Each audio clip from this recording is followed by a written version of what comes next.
क्या आपने कभी सोचा है कि जब आप बहुत लंबे समय तक घर में बंद रहते हैं तो आपके मन के साथ क्या होता है? शुरुआत में यह बेदाग लगता है, शांति, सुरक्षा, कुछ भी परेशान नहीं करता। लेकिन धीरे धीरे वह शांति एक अदृश्य जेल में बदल सकती है। जो कुछ शुरू में आराम की तरह लगता है वह अंततः एक दिनचर्या में बदल जाता है, और दिनचर्या एक चुपचाप की पिंजरे में। एक दिन आप जागते हैं और महसूस करते हैं कि दुनिया दूर हो गई है, जैसे आप उसे किसी कांच युए देख रहे हों। आप उसे देखते हैं, लेकिन अब आप उसका हिस्सा नहीं हैं। सच्चा खतरा हमेशा बाहर से नहीं आता, बल्कि उस चीज से आता है जो आपके अंदर पैदा होती है। अलगाव आपके मौन, आपकी निष्क्रियता और आपकी अकेलापन से पोषित होता है। पहले आप शांति का आनंद लेते हैं, फिर उसकी आदत पड़ जाती है, और एक दिन वह आदत आपको बिना बताए बंद कर देती है। जैसा कि नीत्शे ने कहा था, जो राक्षसों से लड़ता है उसे सावधान रहना चाहिए कि वह स्वयं राक्षस न बन जाए। और कभी कभी वह राक्षस हमारे अपने मन में छिपा होता है। जब हम बहुत लंबे समय तक एक ही चार दीवारों के भीतर रहते हैं तो मस्तिष्क बदलना शुरू हो जाता है। सेनेका चेतावनी देते थे कि हम जो कल्पना करते हैं उसके कारण वास्तव में घटित होने वाली चीजों की तुलना में अधिक पीड़ा सहते हैं। और यह सच है। बाहरी दुनिया वास्तविक अनुभव के रूप में महसूस नहीं होती, और यह केवल बाहरी छवियों, त्वरित कहानियों, क्षणिक समाचारों का संग्रह बन जाती है। फिर कल्पना शून्यों को भर देती है, अक्सर चिंताजनक विचारों के साथ। जीवंत उत्तेजनाओं की कमी, बारिश में टहलना, शहर की आवाजें, एक आकस्मिक नजर मन को यादों और डर को दोहराने पर मजबूर करती है। इस प्रक्रिया को मानसिक जिज्ञासा, रूमिनेशन कहते हैं, जब एक ही विचार बार बार लौटता है और अंततः चिंतन नहीं रह जाता, बल्कि आपको बांधने वाला फंदा बन जाता है। मैं आपको एलेक्सी की कहानी बताना चाहता हूं। उन्होंने अपने काम को छोड़कर खुद के लिए समय निकालने का फैसला किया। वह एक सक्रिय, मिलनसार और ऊर्जा से भरपूर व्यक्ति थे। पहले कुछ हफ्तों तक उन्होंने अपनी स्वतंत्रता का आनंद लिया। देर से उठते, खिड़की के सामने कॉफी पीते, बिना जल्दी के पढ़ते। लेकिन फिर उन्होंने अपने दोस्तों से संपर्क खोना शुरू कर दिया। कॉल का जवाब नहीं देते, कहते कि उन्हें कुछ भी करने का मन नहीं है। 2 महीने बाद उन्होंने स्वीकार किया कि उन्हें अपने दिनों में कोई अर्थ नहीं मिल रहा। 6 महीने बाद उन्हें पैनिक अटैक होने लगे, न कि इसीलिए कि कुछ भयंकर हुआ था, बल्कि इसलिए कि उनके जीवन में कुछ भी नहीं हो रहा था। यह आलस्य नहीं था, बल्कि खुद से धीरे धीरे कटाव था। यह क्यों होता है? क्योंकि मनुष्य को लय की आवश्यकता होती है। गतिविधि और विश्राम, मौन और संवाद, उजाला और अंधकार के बीच संतुलन। जब हम केवल एक ही स्थिति में फंस जाते हैं तो हमारा मन धीरे धीरे विकृत हो जाता है। जैसा कि जंग ने कहा, आत्मा को गति की आवश्यकता होती है जैसे शरीर को सांस लेने की। हमें जो गति चाहिए वह हमेशा भौतिक नहीं होती। यह अनुभव, दृश्य और नए अनुभवों का बदलाव भी हो सकता है। जब हम बहुत लंबे समय तक बंद रहते हैं तो समय का अर्थ खो जाता है। दिन भ्रमित हो जाते हैं, प्रेरणा गायब हो जाती है, और धीरे धीरे हम यह मानना बंद कर देते हैं कि बाहर हमारे लिए कुछ मूल्यवान है। एक परीक्षण करें। आखिरी बार जब आप बिना किसी विशेष कारण के सड़क पर गए थे, याद करें। न तो खरीदारी के लिए, न काम के लिए, न किसी काम के लिए, बस वहां होने के लिए। शायद आपने ठंडी हवा, पेड़ों की आवाज, लोगों के चलने का एहसास किया। उन क्षणों में जीवन अचानक वापस आता है।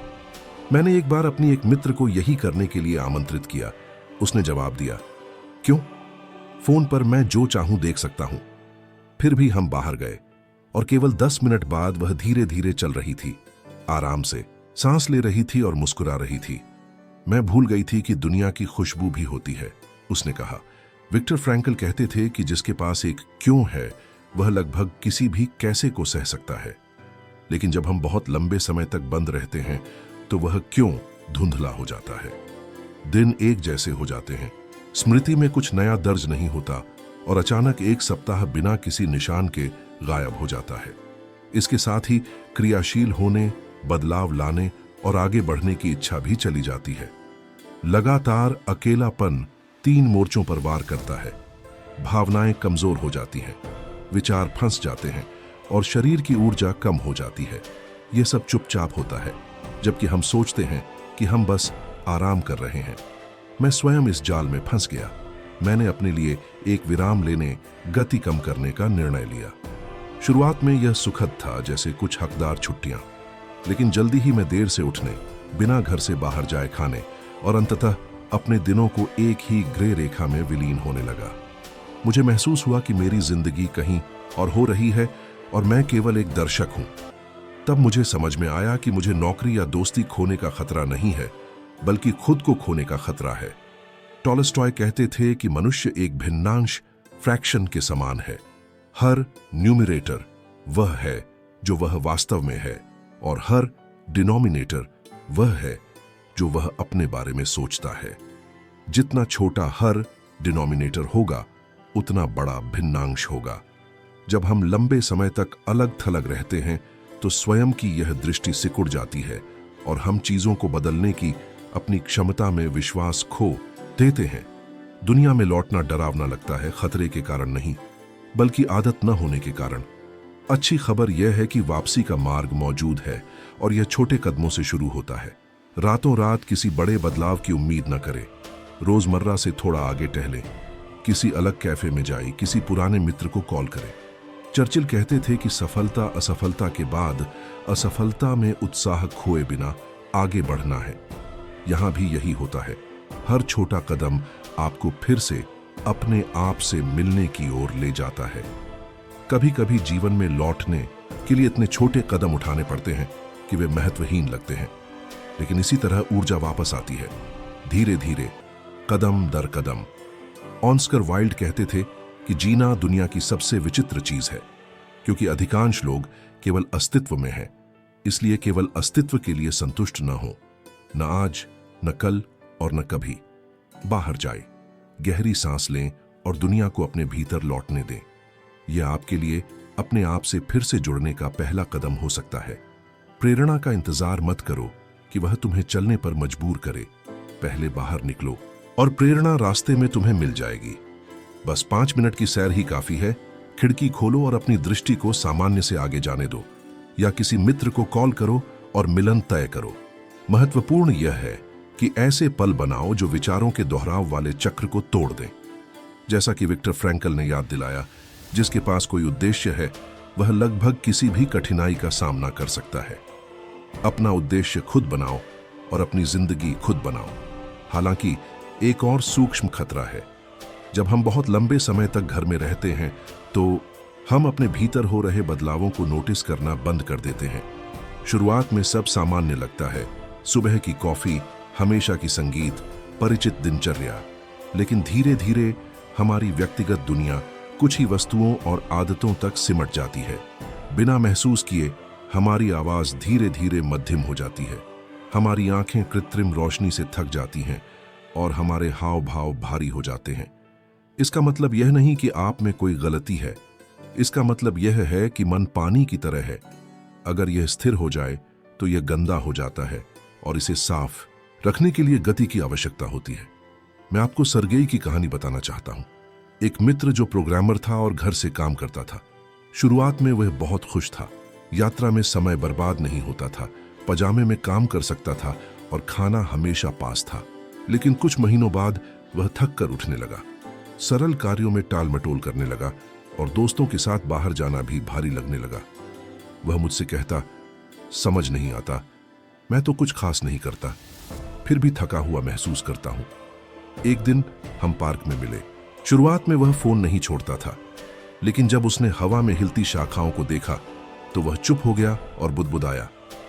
मुझे याद नहीं कि मैंने आखिरी बार किसी पेड़ को शांतिपूर्वक देखा था। अगले हफ्ते उसने तय किया कि रोज कम से कम 1 घंटे बाहर निकलेगा। थोड़े ही समय में उसने अपनी ऊर्जा वापस पाई। उसने मुझसे कहा, मुझे लगा मुझे छुट्टी चाहिए थी, लेकिन वास्तव में मुझे चाहिए था कि मेरे आसपास और भी जीवन हो।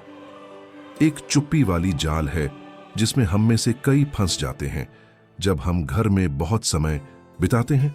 सूचना का शोर, वास्तविक अनुभवों की कमी को पूरा करने के लिए हम सोशल मीडिया, समाचार या वीडियो में शरण लेते हैं। ऐसा लगता है कि हम जीवन से जुड़े हैं, लेकिन वास्तव में हम केवल डेटा प्राप्त कर रहे हैं, बिना उसे जिए। यह ऐसा है जैसे समुद्र की तस्वीर देखना, लेकिन कभी नमकीन हवा महसूस न करना। आत्मा, जो वास्तविक अनुभवों की भूखी है, केवल छवियों से संतुष्ट नहीं होती। कार्ल जंग कहते थे कि हम केवल प्रकाश की कल्पना करके स्पष्टता नहीं पाते, बल्कि अंधकार का सामना करके। और कई बार वह अंधकार अकेलेपन के रूप में छिपा होता है।